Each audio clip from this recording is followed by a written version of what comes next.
Part 2 Ending of The Weird Woman, Part 1 down below. I had often considered what I would say to Lori if I saw her again since the day I received her letter and discovered what she had done.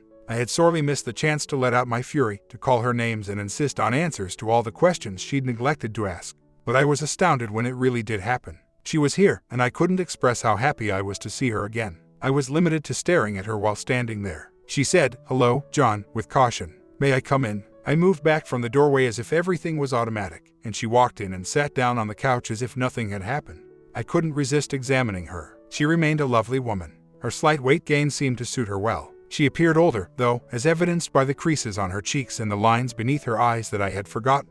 It was unusual for her to not have given her hair much attention.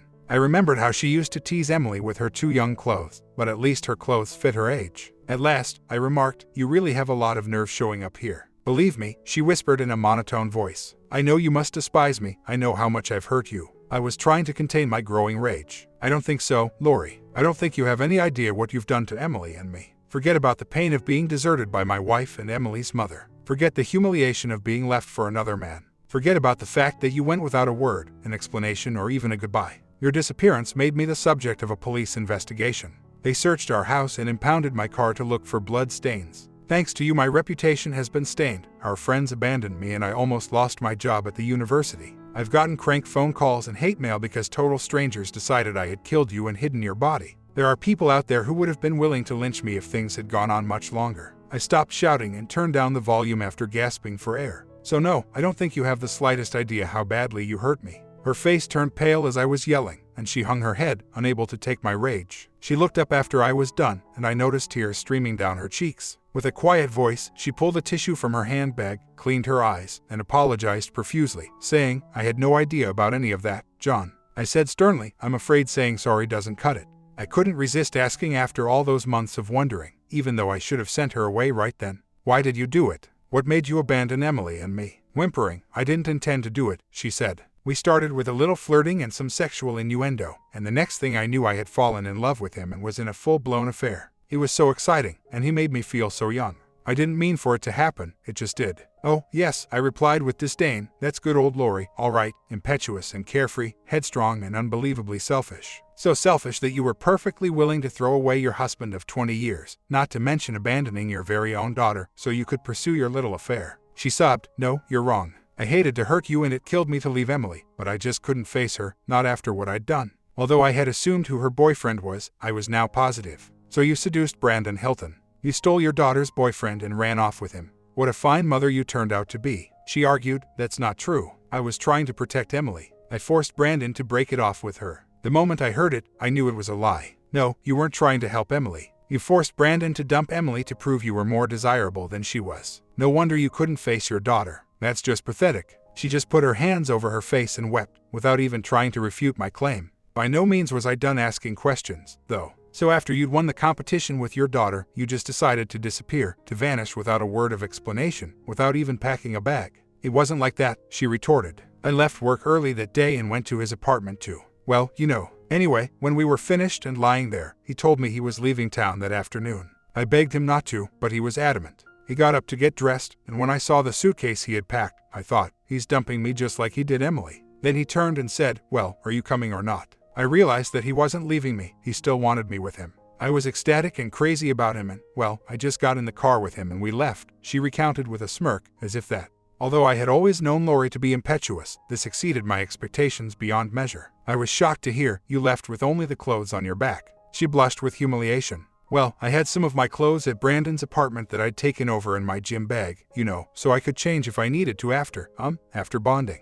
Ignoring that minor fact didn't help my aggravation because I still didn't understand. "What did you do for money? You never wrote a check or used your credit cards." She blurted, "I felt bad enough about leaving Emily and you. I couldn't take money you needed to provide for her." She was being so self-serving by now, and I saw right through her justification. "No, that wasn't the reason. You just didn't want any of us to know where you'd gone and with whom. You decided to take off on your romantic little adventure, and you didn't want me or Emily or anyone else to find out what you'd done." Her facial expression indicated that I had correctly assessed the circumstances. "But I still don't know how you did it without any money," I said. She said, "Brandon has a trust fund." Her face flushed once again as she said, "He has plenty of money. And I had a bank account you didn't know about under my maiden name." Trying not to get angry, I started to pace the room. I was no longer interested in the answers, even if there was still a lot I didn't know. Even after all this time, every new insight from her seemed like a kick to the body. Yes, I had noticed her immaturity, her erratic behavior, and her stubbornness, but who would have thought that these traits would combine to create this? I happened to glance outside as I passed the front window and noticed an unknown automobile parked there. "I guess that's him out there waiting for you," I growled. She raised her head, a peculiar expression on her face. "No, that's Jackie. She drove me over here." "Oh, where's your lover boy?" She sobbed as she said, "He left me. One day he told me he had a new opportunity and it didn't include me. Then he left, and I was alone in New York. I tried to make it on my own, but it was just too much for me." I remarked sarcastically, "So he ended up leaving you just the way you left me. I guess it's true what they say, karma is a pain." "I suppose it is," she muttered. After that, she stood up, moved to the window, and gestured for Jackie to come. She turned back to face me, her voice growing more intense. "I know I was stubborn and impetuous and all those other things you called me. Yes, I abandoned you, and I regret that now with all my heart. And most of all, I regret abandoning Emily. But you've got to understand, I had no choice. What mother wants to inform her daughter that she took her boyfriend?" I sarcastically replied. "That was just a portion of it," she muttered. Jackie entered the house via the front entrance before I could reply. I was initially confused to see a baby in her arms. However, I was only able to gasp, "Oh my God." When Lori approached and grabbed the baby from her, Lori gave me a dejected expression. "Now you see why I couldn't face either one of you. When I left, I forgot my birth control pills, and I had trouble getting a new prescription. Brandon wouldn't use protection, and I thought it wouldn't hurt, but," she said, obviously anticipating my question. "Then, did he leave you before or after the kid was born?" I inquired in a nasty way. Emily was returning from her parenting class when I heard her exclaim, "Hey, Daddy, whose car is that out front?" as she entered the kitchen from the garage. She then carried baby Bridget into the living room, but as soon as she saw her mother, she stopped short and gasped. I know I could have handled things better, that I should have considered a tactful way to introduce the truth, but I was so furious with Lori for what she had done, so taken aback by how terrible things had become, that I turned to my daughter and blurted out, "Look who your mother brought with her, your new half-sister." Upon observing Lori fixated by Emily's infant, I proceeded to introduce her to her new grandchild, Bridget. It took a moment for them to process what I had said, but then they both started to cry. The babies started to cry too, and Jackie started to cry too. I wanted to cry too, but more than anything I was tired, and I didn't have the energy to mediate between Emily and her mother. I thought her mother was getting the best of her. In the end, I just left the room, went into the den, and collapsed on the sofa. There was a lot more crying from mothers and babies, but after a while I realized that it had grown quiet in the living room and I started to wonder what was going on. I hesitated, but when I finally stuck my head in the door, I saw Jackie holding Lori's baby and Lori holding baby Bridget, with Emily looking over her shoulder. Spotting me, Emily motioned me back to the den and came to join me. I guessed that they had just realized that both babies had a common father. There was no way I could ever soothe the agony Emily must be going through. Lori's admissions had left me speechless. Her own mother had taken her lover and then given birth to his child. I had no idea what to say to my daughter. Emily startled me before I could respond, saying, "Daddy, is it okay for Mom to spend a short while in our house with her baby?" "You had to be kidding. After everything that she's done to me and you," I gasped in shock. "Daddy, I know, and I'm not sure if I'll ever be able to forgive her for that. But, Daddy, she's completely broke and has nowhere else to go. Her child requires housing, at least until Mom is able to support herself again. Please, Daddy." Ultimately, her child is both my half-sister and Bridget's. That thought made me shudder. Why is she unable to live with Jackie? I objected. "Daddy, Jackie lives in a one-bedroom apartment," Emily said, glaring at me. "Okay, Lori can move in with her folks now. They are in charge of her," I attempted. "Yes, exactly, Daddy." We'd attempted to shield Emily from the acrimony of our relationship with the Carlton. But of course she'd picked up on the gap at an early age. As if, Emily spat back sarcastically. Neither of us thought that would work. That day taught me two things. Firstly, I would never be able to comprehend the dynamics between mothers and daughters. I had half expected there to be a full-blown brawl when Emily discovered the full scope of her mother's betrayal. Secondly, I could not have imagined Emily providing Lori with even a brief place to stay. My second takeaway was that when a daughter truly wants something, a father virtually never has the option to say no. This was one occasion when I wasn't looking forward to seeing Bridget. I had previously made plans to get together the next evening. My anxiety must have been apparent because as soon as she opened the door and saw me, Bridget exclaimed, "What's happened, John? What's not right?" "Bridget, I need to tell you something," I said as I led her to the couch and sat down next to her since I knew there was nothing to be gained by waiting. "Lori has returned." Her look surprised for a moment, but then agony took over. She caught her breath, then nodded slightly in agreement. "And you and her have decided to get back together." No, that's not it at all," I nearly yelled. I continued by explaining everything that had happened and Emily's insistence that I provide temporary assistance to her mother and the infant. "Don't scare me like that again, John," Bridget said, her face relaxing a little but her eyes still full of pain. "After losing the first man I ever loved, I don't think I could handle losing another." I'd been feeling more and more drawn to Bridget the more we'd seen of one another, but I wasn't sure how she felt about me until I heard those words, which made all of my doubts and anxieties seem to vanish. And she really just said she loved me. "I lost a spouse too, but I've found another, better one to love," I said, taking her in my arms and meeting her eyes. "You won't lose me if you really want me, I swear." She didn't say anything, but I felt like I could feel something building inside her too, because all of a sudden she was kissing me, and I was kissing her, and we couldn't stop. It was like a dam broke inside and all of the feelings that had been stored up suddenly spilled out and overflowed. She pulled at me to get up, and when I did, she started to try to walk backward, pushing me toward her bedroom, and I picked her up in my arms and carried her back to her bed once I realized what she was trying to do. We slowly started to undress each other while lying beside each other, kissing all the while because we were sure that this was the right thing to do. Once we were both bare, we tightly clasped each other, entwining our arms and legs in an attempt to be as close as possible. I could feel how wet she was, and I realized that foreplay at this point was neither needed nor wanted. Suddenly, Bridget rolled me over on top of her, reached down to find me, and inserted me where she needed me the most. "Please go easy with me, John," she whispered as I arrived at the portal of her opening. It has been a while. I knew what she required. She clasped both of her hands over my face as we lay there, gasping for air. "Thank you, John, thank you." It was my first experience since David's passing.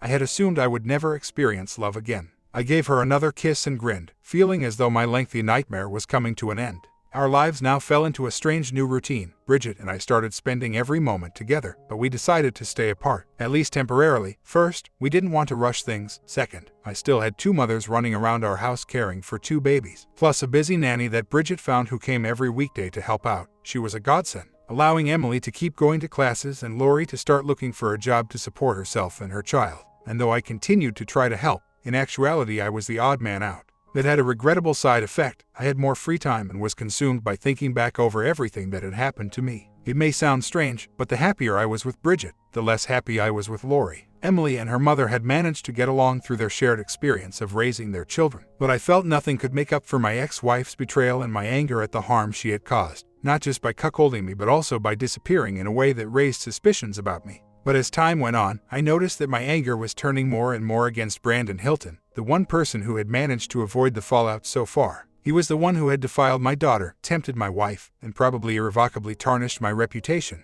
The fact that seduction was no longer seen as a criminal offense only served to exacerbate the situation. It seems that society was more than happy to allow predators such as Hilton to entice spouses and daughters, only to turn a blind eye when they suddenly vanished. Given the immense amount of misery they left behind, shouldn't there be some sort of punishment? I read the Oxbow incident again afterward. This time, I felt more compassion for the posse members who had located the rustlers. Sure, they had ended up hanging the wrong individuals, but their actions had been compelled by a defenseless and ineffective legal system. I also reminded myself that the crimes those guys had tried to get justice for were serious ones. Rob, a herd rancher, might not be able to provide for his family when the winter snows howled across the grasslands. Steal a man's horse, and you are pretty well guaranteeing him a long, miserable death from famine and dehydration, far away from civilization. It makes sense that the vigilantes took arms against a sea of troubles in order to pursue those they felt had harmed them. It dawned on me that Brandon Hilton had not abandoned me to scavenge for water on foot in the desert or placed my family in danger of starvation. But he had harmed my family and me in a genuine, physical way. He'd ruined my reputation, turned me into a helpless little girl, and abandoned two women. As time went on, I noticed that I was devoting an increasing amount of my free time to looking for information on his whereabouts and thinking about suitable ways to get revenge for the things he had done.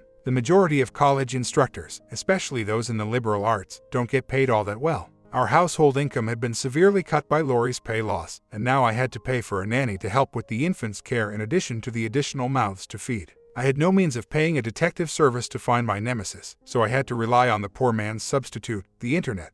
Of course, Brandon had a Facebook page, but it hadn't been updated in more than a year. Besides, he wasn't exactly likely to friend me so I could keep up with whatever activities he posted, I thought bitterly. His name was on the law school's class roll, but there wasn't much more information available when searching Google. But after reading that, I decided to check our admissions office's records to see what information I could uncover. I was given access to his file by a helpful administrative assistant, but all I discovered was that he was originally from Savannah as well. That realization made me shiver. Might Lori have known him back then? But it didn't take me long to realize how ridiculous that was. She would have been heading off to college while he was just a young child. I felt like cursing Lori again for her stupid refusal to act her age after realizing that. I became somewhat of an expert on the bizarre conduct of a specific daughter of a hotel chain billionaire with the same last name as my search progressed, but I was unable to locate Brandon Hilton. It seems that he successfully escaped from the lone man posse pursuing him. My failure to find him simply made me more determined to find him. A part of me marveled at what I was doing. If I discovered the man, did I really think I would attack him? I was not an expert in unarmed fighting or a black belt in Eastern martial arts. He was also 20 years younger than me, so he would undoubtedly kick my ass. If I could even locate him, how did I think I would be satisfied with him? However, that train of thought did not lessen my rage. He had taken advantage of my family, taken my wife, and destroyed our house. He had tarnished my name and dishonored me, insults I could not tolerate. I understood that the answer would have been obvious in a bygone era. During the 19th century, the wounded side would honorably challenge the other to a sword or pistol fight. However, I was aware from my studies that the military played a major role in ending the practice of dueling. Due to the military's need for those warriors for the battlefield, they made it illegal for soldiers and sailors to engage in duels because they were so common. By the 20th century, the custom of dueling had been abandoned. I was aware of the background and the rationale behind society's strong opposition to any kind of extra-legal activity. But the question remained the same to me: how could a guy restore his honor without going so far as to break the law, without turning into a vigilante? So even though I had never met him in person and even though I had no idea what I would do with him even if I could find him, I kept on my compulsive solitary search for the man I detested.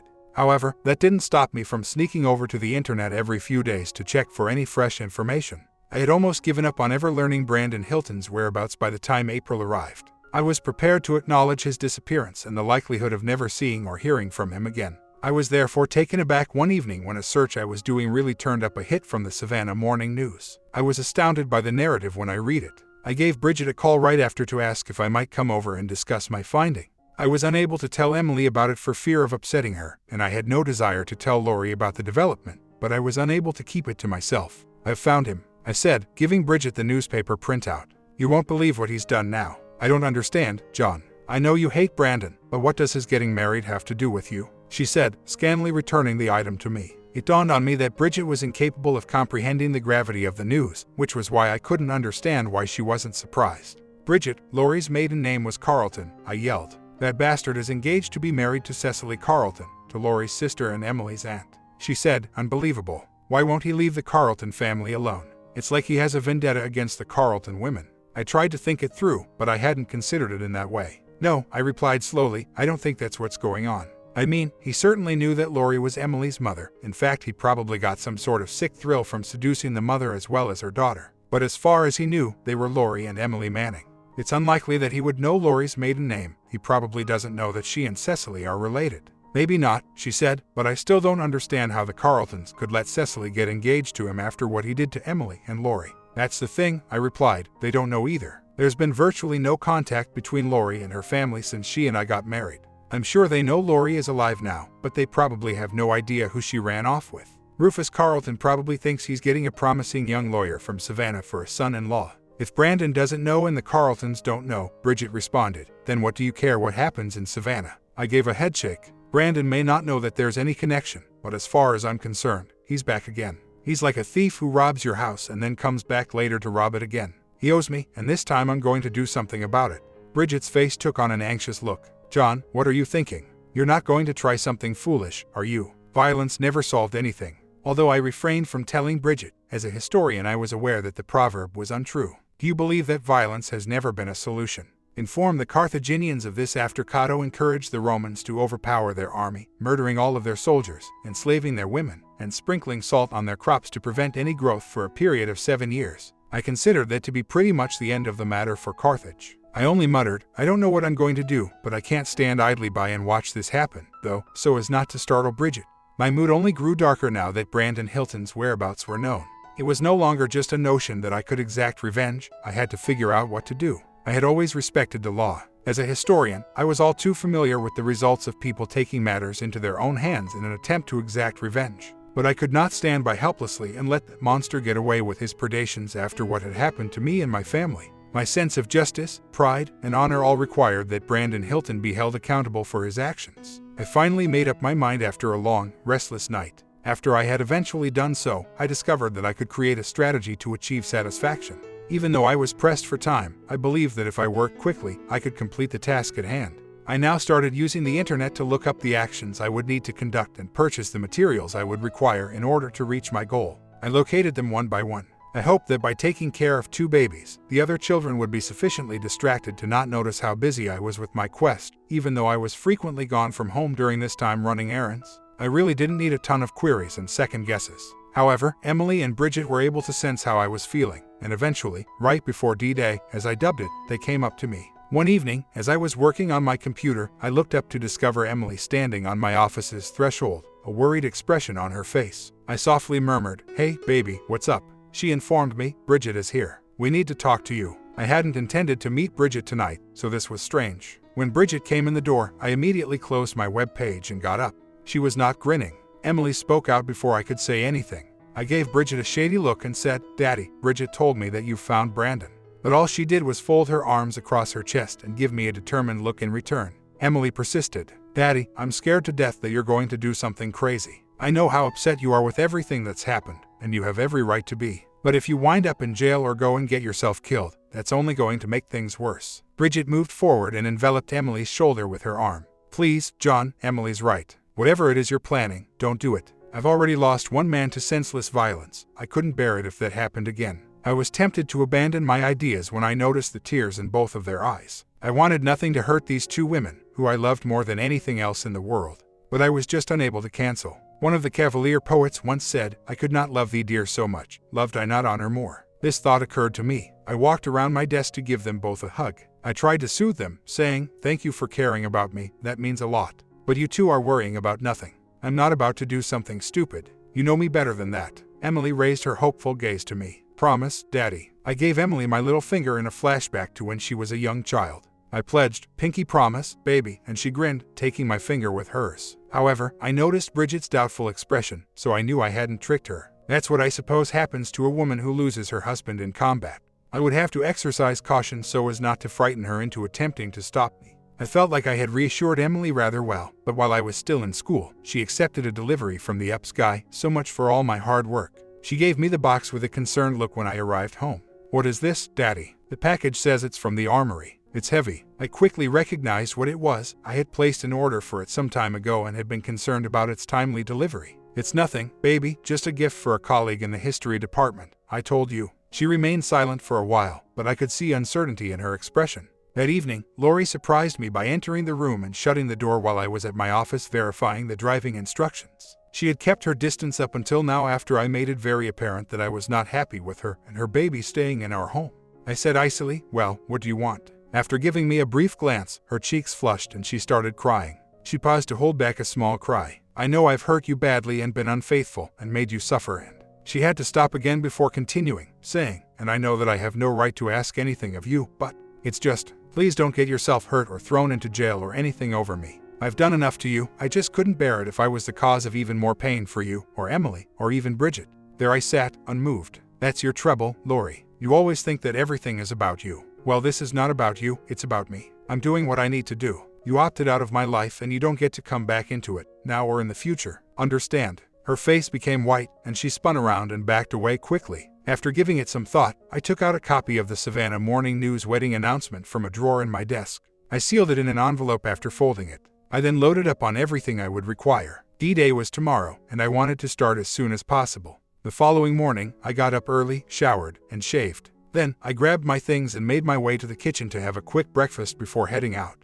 Just as I was finishing my second cup of coffee, Emily entered the room with her infant in her arms. She looked up at me with a querulous expression as soon as she saw my suitcase. Uneasy, she said, "Where are you going, Daddy?" "I'll be back late tonight or early tomorrow morning, baby," I said to her. She inquired again, "Where are you going?" And I could see her nervousness growing. "I assure you, baby, everything will work out," I said, planting a kiss on her forehead and her child's. I took the envelope I had sealed the night before and gave it to her before she could say anything further. "Do me a favor, baby. When Lori gets back from work this afternoon, please give this to her." She was clearly afraid now, but before she could say anything more, the baby began to cry, so I took advantage of the moment to sneak out the door. I pondered whether Emily would read the announcement when Lori returned as I was pulling out of the driveway. That got me to thinking, so I took my phone out of my pocket and turned it off. I didn't want to talk to anyone until I had completed the necessary tasks. After traveling from Atlanta for around 4 hours, I arrived in Savannah somewhat after midday. I stopped for a fast food meal and then went to a cheap motel to change and rest. I wanted to appear good at the wedding, after all. Even though it was still April, Savannah was already hot and muggy. Of course, there was a breeze from the water, but it didn't do much to lower the temperature. I dressed in the dark wool suit I had brought. It was nothing special, yet it was totally appropriate for a wedding. I didn't want to be noticed, not right now, so that was great with me. I was comfortable during the vehicle ride to the cathedral thanks to the air conditioning. But as soon as I parked and started to move toward the entrance, I started to perspire. I made sure the buttons on my suit coat were fastened.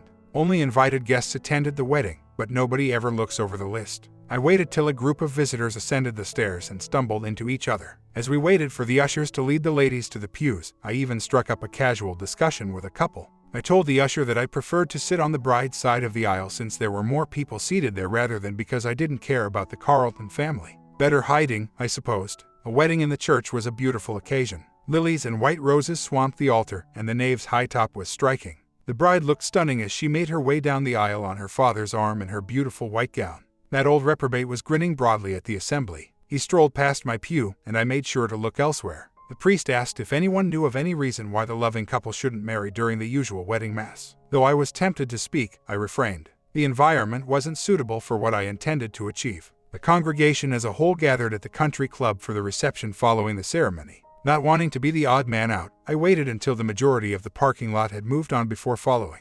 The club's main dining area served as the venue for the reception. An extended head table was created by arranging rectangular tables in a row along one wall. The remaining space was occupied by circular tables, each large enough to accommodate 8 people. To provide space for dancing, the tables were set up in a semicircle. I estimated that there were 60 tables. I would have a pleasant audience when I performed. I located an empty table near the rear of the room and sat down. They have to be workers or distant relatives, I reasoned. Glad to have each other at the table, the other exiles got to talking about the wedding, the reception, and how much money Rufus must have spent. He must be spending a fortune on this, a breathless woman told me. I believed her when she said he actually got Paula Dean to cater the whole thing. The food was excellent. At least it was a pleasant supper, if this was to be my final one, I thought to myself. The wine glasses were taken out and replaced with champagne flutes after supper. My gut knotted up because I understood what that hinted at. I wanted a steady hand, so I had only sipped at my wine during dinner. However, I did take a flute of champagne, not to sip, but as a prop to aid in setting the scene for my performance. Our attention was drawn to the main table by the sound of Rufus Carlton's beefy finger tapping on the microphone. Rufus offered a few scathing remarks about his daughter and her new husband before opening the stage for toasts. A group of friends and family members arrived. All of them felt obliged to relate a slightly amusing story about the bride or groom. There was giggling, cheering, and more drinking after each toast. I stood up as the ritual went on and made my way to the side of the head table by slowly moving through the room. Things started to slow down after a few more offerings, and the best man questioned, as I had intended, anyone else. I lifted my glass and declared loudly, I have a toast. Most of the people sat at the head table could not see me because I was standing off to the side. Although I didn't anticipate many people in the room would know who I was, I still wanted to be safe. I noticed that most of the crowd was ignoring me as I made my way up to the dais behind the awardees at the head table. That will change, I sadly thought to myself. I grabbed the microphone and gave a loud clearing of my throat. Despite my desire to draw attention, my throat felt dry all of a sudden. Now was the moment to get going. Mr. and Mrs. Hilton, I want to talk about the future. We've heard a lot of stories about the past tonight, I stated in an attempt at humor. And by the future, of course, I mean children. The audience laughed and gave a few whoops at that. I predict there are going to be lots of children in this couple's future, I continued. Now I can't speak for Cecily, but I can definitely vouch for Brandon's ability in that area. A few more people laughed, but there was also a slight murmur from the crowd, and I saw a couple of them exchange curious glances. I raised my voice a little. I can say that with certainty because Brandon has already fathered at least 2 children that I know of. Mrs. Carlton gasped, and the audience started buzzing right away. Rufus Carlton turned to face me, and his expression changed to one of recognition in an instant. You're John Manning. You weren't invited to the wedding, get off the stage. Something must have clicked with Brandon because he began to get up when he heard my name. He had been sitting next to the dais in a little drunken daze. With haste, I leaned over, rested my hand on his shoulder, and gave him a firm shove back into his seat. I was unaffected even though the microphone was destroyed by a quick-witted person. I knew how to project my voice. I had taught freshman history in an auditorium to a class of 300. I have more to say, I blurted aloud. Rufus cried out for someone to remove me from the stage once more. To my right, I watched as a few younger men, who I assumed were friends of Brandon's, tried to navigate the tables in order to accomplish the same thing. That was something I had anticipated. I reached down, took off my suit jacket button, and pulled the left side away to show off my shoulder holster. I produced an 8 inches barreled .357 Magnum in my right hand and brandished it at the men who were approaching. The men quickly withdrew as the audience erupted in screaming. I firmly stated, "Mr. Magnum and I have a few more words to share with you about Brandon Hilton," while maintaining my left hand on his shoulder. His eyes were as big and white as the wedding cookies that we had been served for dessert as he gazed up at me. As I was saying, "Brandon Hilton has already fathered at least 2 children," I said. "Would you like to know with whom?" I asked Rufus. "The first one was by your other daughter, Lori, and the second one was with your granddaughter, Emily." The bride let out a yell, and I turned to face her angrily. "Yes, Cecily, that's correct," I said. "Brandon is not only your sister's father, but also your niece's." The poor girl started crying. Since this girl had never treated me badly, I felt a little sad for her, but I couldn't say the same for the rest of her family. I looked back at Brandon. "You've always screwed around with whomever you wanted to, another man's wife, her daughter, it didn't matter. And you've always gotten away with it, haven't you, Brandon? But not anymore." At that moment, I extended my arm, grasped Brandon's wavy blonde hair, and pulled back, revealing his throat. I placed the Magnum down on the platform at the same moment that I reached for the scabbard under my jacket on the right side and took out a Bowie knife. My intention was to create a lasting impression, and the large knife with a blade that extended as far as the Magnum barrel most definitely succeeded. As I leaned over Brandon, I heard more cries from the crowd. He instantly raised an arm to try to shield his face as he spotted the Bowie knife in my hands. That was my perfect opportunity to cut off a hefty handful of his hair with the knife by slicing it through. Sheathing the large blade quickly, I took out a plastic bag and inserted the hair sample inside, telling him and the others in the crowd that should be a sufficient sample for the DNA test. A young man sank in his seat when he saw that I was not going to cut his throat. I noticed a brown stain extending through his jeans crotch as I peered down. I wasn't done with him yet, though. I took out a packet of papers from my jacket pocket and shoved them into his hands. "Brandon Hilton, this is legal notice that you are being sued for paternity of the child you fathered with Lori Carlton Manning. You are hereby served." I dug into my jacket once more and pulled out a second packet. "Brandon Hilton, this is legal notice of a paternity suit in regard to the child you fathered with Emily Manning. You are hereby served." I detested the way I looked down at him. "Don't even think about trying to disappear again. I've already notified the Georgia Department of Child Welfare. They have a thing about deadbeat dads, and as soon as the court makes it formal, they'll be all over you to collect, no matter where you go." I pulled his head up once more. "You want a prediction about your future, Brandon? I predict that for the next 18 years or so you're going to do very little except work to pay child support for your children." I quickly scurried across the table and onto the main floor after that. However, I turned to face the elderly man before I went. He gave me a dejected and hateful look as he looked up at me. I sneered and said, "Congratulations on your new son-in-law, Rufus. You sure are an excellent judge of character." A sort of savage cry arose from behind me, and as I turned to look behind me, I saw Brandon go for the large pistol I had dropped on the podium. He raised it, pointed it in my direction, and started desperately pressing the trigger. I gave a headshake. "Don't bother trying to shoot me in the back, Brandon. It's not a real gun, it's a replica." I chuckled. "Why don't you keep it? Consider it a wedding present from me." That being said, as the chaos behind me descended into hysteria, I walked for the door. Rufus was yelling at Brandon, Cecily and her mother were crying in each other's arms, and people in the audience were yelling at each other. At that point, the band leader took up his baton and gave the musicians the curiously suitable but bizarre order to perform. I grinned and left through the door. Too bad they didn't play Nearer My God to Thee, thought I. That would have been the perfect conclusion to this shipwreck. No one followed me in all the chaos. Perhaps it was simply the recollection of the Bowie knife that was still dangling from my waist. Anyway, I made it to my car and drove away without any more problems. The rush of excitement wore off and I started to shake once I was driving north on the freeway. Then I started to feel really exhausted. Although I considered pausing to sleep, I felt that getting home was more vital. I was certain that I did not want to get arrested in the vicinity of Savannah. I let the chilly night air blow over my face through the car windows to help me stay awake. While driving, I pondered over my decision. My family would have been left penniless if I had killed Brandon Hilton. I would have ended up in jail. In addition, I would have denied the 2 infants the assistance Hilton would soon have to provide. In a way, I suppose I had turned into a kind of vigilante, but I had followed the rules and done it my way. With a smirk on my face, I thought that I had gained some gratification from Brandon Hilton without resorting to violence, save from his hair. I had ensured that he would bear the consequences of his actions and continue to do so until those 2 infants were grown adults. The extra cash would hopefully help get Lori out of my house even faster, and my daughter could definitely use it to raise baby Bridget. In addition, I had successfully exacted revenge on Rufus Carlton. If my small-scale prank had led him to overspend extravagantly on a lavish nuptial, that was quite fine with me. Whatever had happened, I felt relieved, as if a big burden had been taken off my back. I finally made it to our Atlanta neighborhood well after midnight.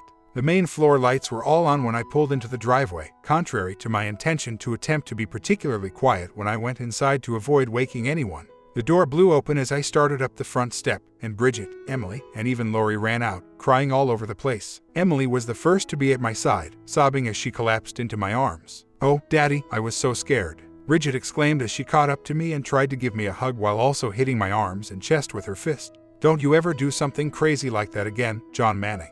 What if they'd attacked you? What if someone had brought a gun?" I took both of them in my arms and escorted them back inside the residence. The three of us collapsed onto the couch, exhausted, the two women refusing to let go. Bridget made me take out the Bowie knife and display it to her, along with the sack full of Brandon's hair, when she felt the scabbard pressing against her side. She cried, "I can't believe you took that thing with you." She then gave me a perplexed expression. "You do know this hair won't be considered valid evidence, don't you?" replied she. "I am aware," I replied. "The court will order him to give a new sample for the trial. But getting this one was a lot of fun, and it sure made my point to everyone there. Besides, it scared the piss out of Brandon, literally. How do you all know what happened down there?" occurred to me at that moment. I told them, Lori muttered. "Cecily called me and told me what happened." I exclaimed, astonished. "Cecily called you? You haven't talked to her in years." "I know," Lori responded, "but she had to call me to find out if what you'd said about Brandon was really true. When I told her everything that had happened, she told me she'd start seeking an annulment tomorrow." I gave a nod. Hearing the news cheered me up. Lori's cheeks was still wet with tears. "I know you didn't do it for me, John, but thank you for saving Cecily from that monster. It's going to be very hard on her for a while, but at least she learned the truth now rather than later. Thank you for saving my little sister." I gave another nod. Even though I had done what I had done for personal gain, I still felt better knowing that immoral monster wouldn't ruin Cecily's life. I was afraid, but the cops never came to our house that evening or the following day. I was very convinced Rufus was going to chase me, but it seemed like he was more upset with Brandon. For that young man, things quickly got worse. As she had previously disclosed to Lori, Cecily successfully argued that Brandon had concealed important information from her in order to secure an annulment of her marriage. In the meantime, the court determined that he was the biological father of Lori's and Emily's children during the trial for the two paternity claims I had filed, and it gave both women the proper amount of child support. Brandon Hilton became a marked man once the Georgia Division of Child Support Services obtained his vital statistics. Thousands of Savannans claimed to have witnessed the disaster, despite the wedding reception being the talk of the town with only 500 guests on the guest list.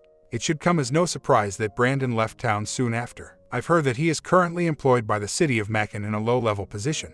The fact that Rufus Carlton reportedly assisted him in getting the job really caught me off guard. I suppose Rufus came to the conclusion that it was in everyone's best interest for Brandon to have a job. Naturally, Brandon doesn't have much money left over after paying his 2 child support obligations each month. Lori eventually moved back to Savannah, but Cecily and Lori remained in contact throughout. Rufus was apparently willing to accept her back into the fold without me. Or perhaps he came to the conclusion that it hadn't been such a good idea to banish his daughter after all. In either case, I was relieved when she left. I wish I could say that I was happy to have her removed from my life, but that would be a lie after everything that had happened. Although Emily is currently living at home, she plans to move out shortly. Here in Atlanta, she's secured a solid job and is pursuing her college degree by night classes. Additionally, she's recovered enough to begin resuming her social life. It's not easy being a single mother, but at least Bridget and I enjoy watching kids, so that's something. Yes, I did have a modest, private wedding with Bridget. I decided to embrace the inevitable and make it legal after she told me, following my vigilante adventure, that she wouldn't allow me leave her sight. I've chosen to write a book about vigilantism now that my personal experiment is over. Hopefully, going forward, my only interaction with individuals who wish to impose their own laws will be on an academic level. But it appears that my life still contains one possible vigilante. After obtaining the Bowie knife, my spouse framed it and displayed it above our mantel. She's made it clear that she will remove it and do some surgery that I will never forget if I ever pull a damned fool stunt like that again. Though I suspect she's joking, I won't take the chance of finding out. My comment: after all Lori had done to her family, the woman had the audacity to come back after being disposed, like the garbage she is, by her lover. And to make things worse, the daughter begged her father to let her stay with them.